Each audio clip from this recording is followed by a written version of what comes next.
life as a man is pretty shit, and you're gonna feel shit for a pretty large percentage of the time. But you're only gonna ever escape that if you just perform regardless. You have to perform when you feel bad. As a man, you can't say, I will perform when I feel good. It doesn't work that way, because our heads are too complicated and life's too complicated. There's too much on our shoulders, and we have too much stress, too much pressure. Our heads are fucked. You have to be the kind of person who says, I perform regardless. If you were to find the best men on the planet, I guarantee they've been through a bunch of terrible things. And if you listen to podcasts from any of the most interesting people on the planet, usually they've had hard, terrible lives. And you can use that trauma to become a better person, or you can let that trauma consume you and destroy you. But I thank God for all of it, because it gave me endless power to become the person I am. If you're truly angry or truly unhappy, then you can't sleep. And if you can't sleep, then you get twice as many hours as everybody else. Her revenge on you is instant. Her revenge on you is running, getting on a boat and fucking 5 guys and going out to party and you're sitting at home alone. Her revenge is instant. Your revenge takes a little bit longer, but it is a better revenge overall. It takes, like all good things in life, good things come to those who wait. Good things don't come instantly. Your revenge is going to be using that sadness, using that sorrow to become such an amazing man that she realizes she fucked up.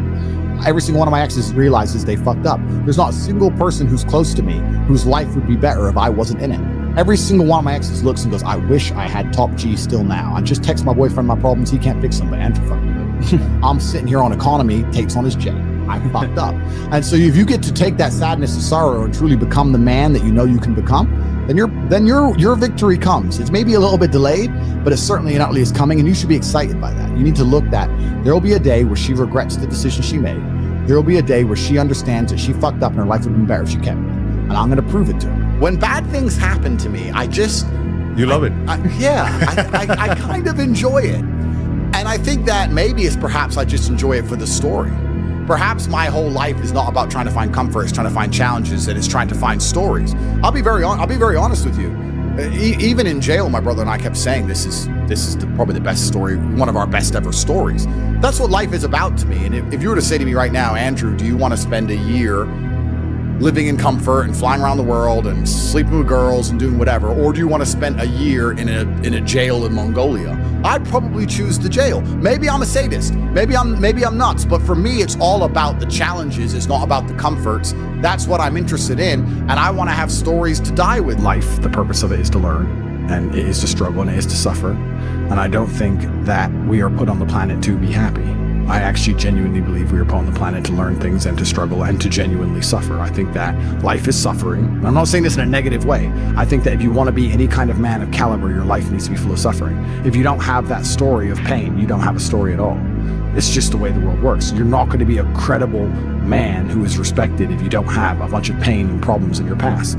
If you wake up and you're born as a man and everything goes exactly to the way you want it to, and everything's nice and easy, nobody's going to respect you, and you're not even going to be happy yourself. I believe that also the masculine imperative not only is to give, like we said earlier, but it is to overcome struggle. We look at struggles and we look at problems and we want to overcome them. When you're truly heartbroken, you can't even sleep, and your mind is constantly preoccupied. And instead of seeing that as a negative, what you need to do is use that as a source of unlimited power. If I was truly heartbroken today, let's imagine, and I could barely sleep, I'd be in better shape than I've ever been. I'd train like a fucking animal. You have to just take the energy inside of you. Energy cannot be destroyed.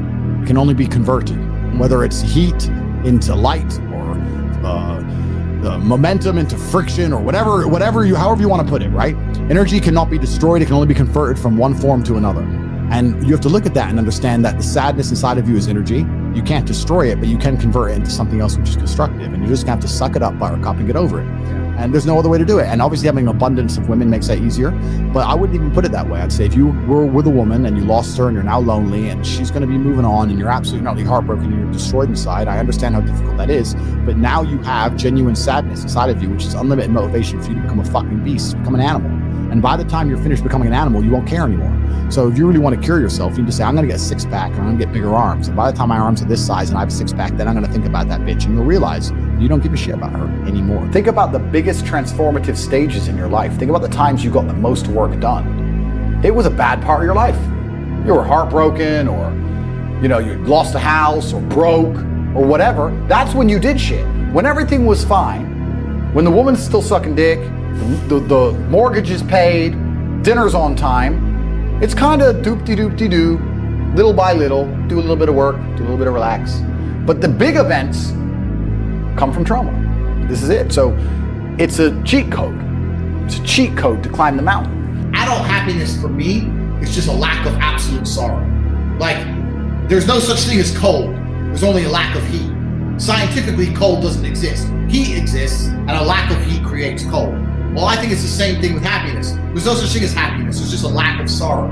If I'm not grief-stricken, if I'm not sitting here and I'm really devastated, if my family members haven't died, if I'm not bawling my eyes out, if I'm not really struggling, then I'm a happy person because I'm not completely sorrow-filled. But I think a lot of people are somewhere in the middle, and they think because they're not at that giddy, childish happiness, there's something wrong with them. No grown-up adult is supposed to live at the fucking absolute peak of life's great, I'm happy. No one's supposed to live that way, and we're told we're supposed to live that way, and that if you ever feel a little bit sad, there's something wrong with you. That's not true. We're human beings. It's perfectly normal to wake up and be pissed off and be sad or be this or be that. There's nothing wrong with it. The only thing that's wrong with it is to sit there and believe that you need to start taking a pill to fix it. Life as a man is pretty Tate, can you please explain exactly how to get over a breakup? I just went through a major breakup, and you have never explicitly spoken about the topic. Sure, I'll talk about it. First things first is that going through a breakup sucks. And every single man out here, no matter what they say, understands how bad it is to go through a breakup and understands what heartbreak's like. It's difficult, it's not easy. I'd actually like to argue that men feel more heartbroken than women. I think that's facts. I think it's true, and I think it's because one of the possessive element that we have, the idea of her being with someone else hurts more than the idea of you being with someone else to her. And secondly, because you have a lot less options than she has instantly. So I think that breakups are worse for men than they are for women. And I understand how difficult and hard they can be. However, unfortunately, the unfortunate reality is that chasing her and being dedicated to her and saying you're going to do whatever she wants, etc., is very unlikely to work. When I get a message from whoever and he goes, my wife left me, I'm devastated. I say, I understand. I completely understand how hard it can be to lose a woman that you've given your entire life to. And you've done so many nice things. And then because of one thing you did, her innate and absolutely insane level of ungratefulness has turned her bitter, and she now talks to you like she hates you over one thing you've done after thousands of efforts showing how dedicated you are to her. And even now that you're prepared to die for her, she doesn't give a shit about you. I understand that pain. But my answer is, good. It's still good. Anything in the world that makes you happy that you currently have, whether it's a person, whether it's a job, whether it's a scenario, whatever it is, also has the exact inverse capability to make you extremely angry. So you have to accept this about You're life. quite detached, man. You're quite detached from everything that you also own. You say you love it, but at the same time, you're okay with letting go. Well, that's because I think I have confidence in myself to get it all back. And that's also because I have quite a lot of emotional control.